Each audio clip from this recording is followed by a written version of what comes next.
Good morning, dear students. I'd like to start with some notes on Arms and the Man, our play for this term, and I'm going to start with Act 1.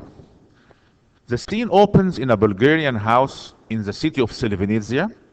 A young girl named Raina was standing in the balcony of her room, admiring the moon and its reflection on the snowy mountains of the Balkans, when her mother, Catherine, enters her room with some cheerful news that her fiancé, Sergius, and her father, Major Petkov, came back victoriously from the Serbo-Bulgarian War. Raina explained to her mother, whose taste in picking up the furniture was a mixture between rich and poor pieces brought from different countries, that she now admires Sergius and changed the way she used to think about him, as now he is a hero and a brave soldier in her eyes. A female servant, Luca, enters Raina's room and asks her to lock the window and the shutters for fear of some escaped Serbian soldiers who might enter her room for shelter. Raina then encounters Blancelli, who climbs up to her room, running away from the Bulgarian officers. He takes refuge in her room and threatens her by his revolver, and that he can take away her cloak in case she shouts for help. This ungentlemanly attitude makes Raina disrespects Blancelli and looks down upon him. She at once holds a comparison between him and her fiancé Sergius, whose merits outweigh that of Blancelli's. And now let's move to some questions on Act 1. Question number 1 says, Catherine's class awareness was clear in her choice of furniture and her outfit. Explain. Well, dear students, Catherine's choice of the furniture is a confusing mixture of Bulgarian and Viennese decorations. The native pieces are rich and beautiful, but the Western ones are cheap and worthless. She is aware that she is rich and wants to be a classy lady. However, always wearing a fashionable tea gown makes her a somewhat ridiculous figure. Question number 2 says, why did Raina keep Sergius waiting for a year? What does this show about her character? Actually, she kept him waiting because she doubted him. She wondered whether all his heroic qualities and his soldiership might not prove just imagination when he went into a real battle. She had an uneasy fear that he might make a poor impression in comparison to Russians. This shows that she is dreamy and has idealistic concepts of love and war. Question number 3. Catherine and Raina's reaction to Luca's news about the fugitive was different. Explain. Raina was appalled by the violence and cruelty of war, but Catherine is only concerned with securing the house, demanding that Raina lock her windows. Question number 4. Raina is disgusted and shocked on her first encounter with a Serbian soldier. Discuss. Raina was shocked and disgusted because the man told her that he didn't intend to get killed if he was caught by the Bulgarians. She thought that he was a coward, comparing him to her brave fiancé Sergius. Again, this shows that Raina has an idealistic concept of war and bravery.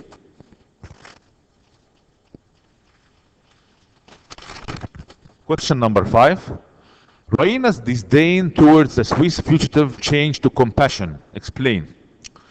Actually, when the man explained that he had been in battle and under fire for 3 days and was showing much fear and exhaustion, Raina was touched by his mess, but still feels that his behavior was not fitting of a soldier. She felt sorry for his miserable condition. And now let's move to the O level, Unit 8, which is about robots. and let's discuss some important vocabulary about the unit. Well, let's start with the word familiar. It's well known to you, often seen or heard, and therefore easy to recognize. Invention, a thing or an idea that has been invented, or the act of inventing something. Navigate, to find the position of your ship, plane, car, etc., and the direction you need to go. Vehicle, a thing that is used for transporting people or goods, cars, lorries, trucks. GPS, global positioning system, used to show the position of a person on the earth. Hybrid vehicle, a vehicle that uses two different types of power, which is petrol and electricity. Benefit, an advantage that something gives you, a helpful and useful effect. The internet, an international computer network connecting other networks. Find out, which is a phrasal verb, it means to discover, get information about something by asking, reading, etc. Get around, which is another phrasal verb, it means to move from place to place or from person to person. Go out, to leave your house to go to a social event. Translation, the process of changing something that is written into another language. App, which is short form of application, a program designed to do a particular job, a piece of software. Quiz, a competition or game in which people try to answer questions. Chat, to talk in a friendly, formal way to somebody. Feedback, advice, criticism, or information about how good or useful something is. Hybrid, an animal or plant that has parents of different species or varieties. And now let's move, dear students, to answering some exercises on the vocabulary. Number one says, complete the gaps with the correct word. I'd like you all to share me answering this useful question. It's like a form of a dialogue between two students, Hazem and Samir. And let me first start by reading the vocabulary in the blueprint. Benefit, click, familiar, inventions, navigate, hybrid car. Actually, you'll find that number one is already done for you, which is hybrid car. Hazem, I like this new website. Now I know exactly what I want to drive. Samir, oh really? What type of hybrid car is it? Hazem, it is this new electric car. Are you what with it? I'd like you to take few seconds to think about the answer. Yes? Yes, it's actually familiar. Yes, very good. Familiar with it. When you are familiar with something, you know it very well. Samir, no, I haven't seen it before. What is the what of having such an expensive car? Yes, take your time. What is the... Yes, I can hear you. What is the benefit of having such an expensive car? Hazem, look, if you what on this picture, you can see all the new space it has. If you click on this picture, you can see all the new inventions it has.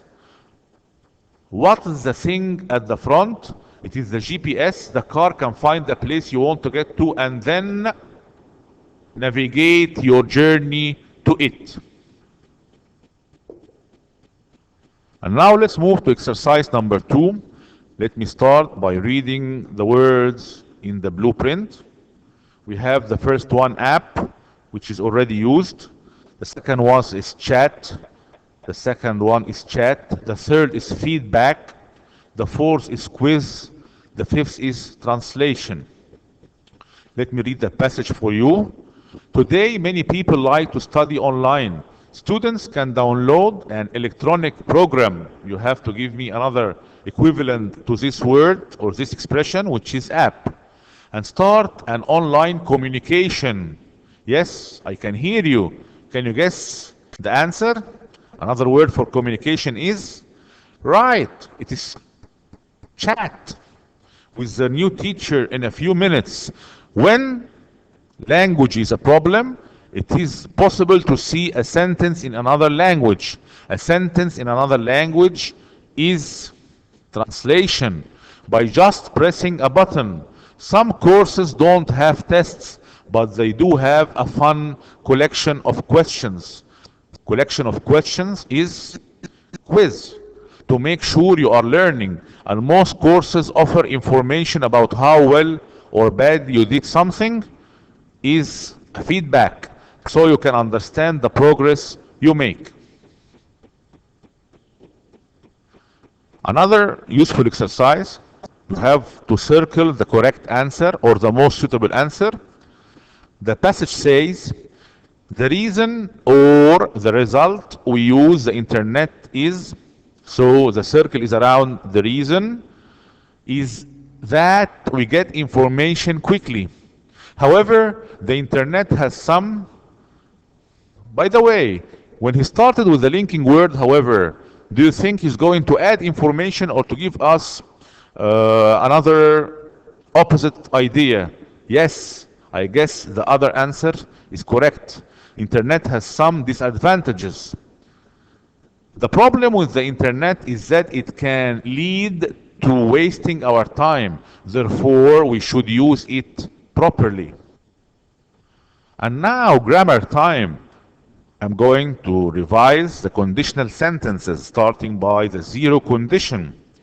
It describes facts and actions which are usually true. In these sentences, if equal when. For example, if ice gets hot, it melts. When it rains, the streets get wet. We can also say if it rains, the streets get wet. Another example, when we mix yellow and red, we get orange. We don't say we will get orange, we say we get orange because we are 100% sure about the result.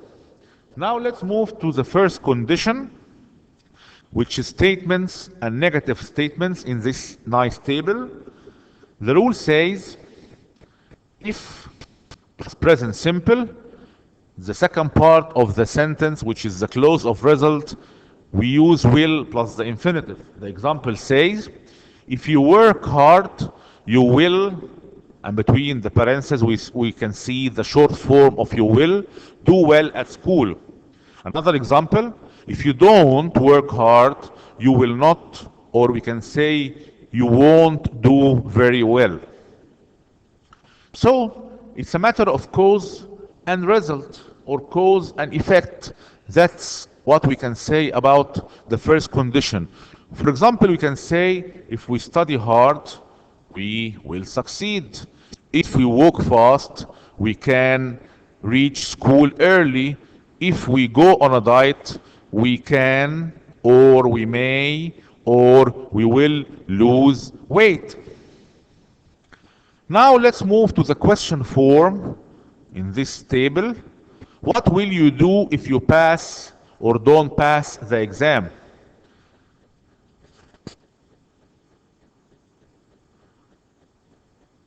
About the usage of the first condition, to talk about events that we think are possible or probable in the future. If you go to London, you will see red buses, which is called the double-decker, by the way. Some common errors or common mistakes students might have during answering. The correct sentence says, if you go to Giza, you will see the pyramids, not if you will go to Giza, you will see the pyramids.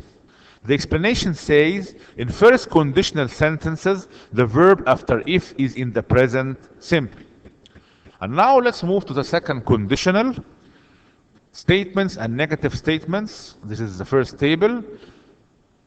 The sentence says, if she was or were taller, and by the way, a very important notice for all my dear students, with he, she, or it, we can use was or were, but for all the other pronouns, it is preferable to use were.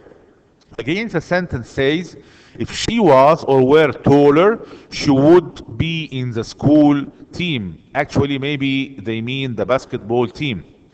Another sentence says, It is in the negative form. If you didn't work hard, you wouldn't do very well. So actually, it's all about imaginary situations, unreal situations. That's why they call the second conditional hypothetical if. Now, let's move to some important exercise.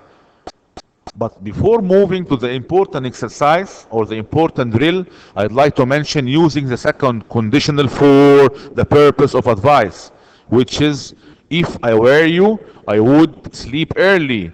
If I were you, I would see a doctor. Exercise number 1 says, complete the sentences with zero conditional or first conditional. If your phone breaks, it stops working. So number 1 is already done for you in order to encourage you. Come on, let's start with number 2. Hani discover more mistakes if he reads his answer again. So do you think it's better to use the zero condition as a fact here or to use the first condition? Yes. So the answer will be Hani will discover more mistakes if he reads his answer again because it expresses probability or possibility. Number 3, if you drop a stone into the river, yes, it sinks because there is no doubt we don't have any other choice but that it's going to sink. Number 4, I'll do more work if I get a new laptop. Get a new laptop. Number 5, Hannah will waste her time if she doesn't work to a plan. Yes, if she doesn't work to a plan. And now, exercise number 2. Complete the sentences with the second conditional. If I won a lot of money, I would buy an electric car. And of course, you know what is an electric car, or we call them hybrid cars. They are cars which use petrol and electricity at the same time. Number 2 says, if I, the verb is have internet access at home, I would send my email. The answer, if I had internet access at home, I would send my email. Number 3, what if we didn't have computers? Take care. There is a question mark at the end of the sentence. So let's put the answer into a question form. What would we do if we didn't have computers? Yes, that's right. Number 4, my brother would be happy if I bought him a new computer. Yes, very good. Exercise number 3 says, choose the correct answer. Number 1 is done for you. What would you do if you get lost in a big city? If you get lost in a big city. Number 2, if I were you, I would consult a doctor. Consult means ask for advice. Number 3, ice melts if you heat it because it's a fact. Number 4, you will make mistakes if you don't follow my advice. And take care that the noun advice is uncountable, so we never say advices. We don't put it into the plural form, and we don't precede it by a or an. Number 5, if I were free, I would go to the party. However, I am not free. Number 6, if I a robot at home, it would clean my room. If I had a robot at home, it would clean my room. What a nice invention. Number 7, I will travel to Alexandria if my car is checked. Take care that we use the passive here because we cannot put it into the active form. We need someone to check it for us. For example, a mechanic. Number 8, Hannah would have that toy if she had much money. Now let's move to the writing section in our book, which is about inventions, because the unit, as I said, is named robots. I'd like you to give great attention to the writing section. It is about inventions, as I said. It says write a paragraph on the problems an invention of your choice can make. Add suggestions to avoid these problems. Use phrases from students' book. Okay? So think about the negative and the positive sides of the invention and concentrate on the negative ones. Thank you, dear students.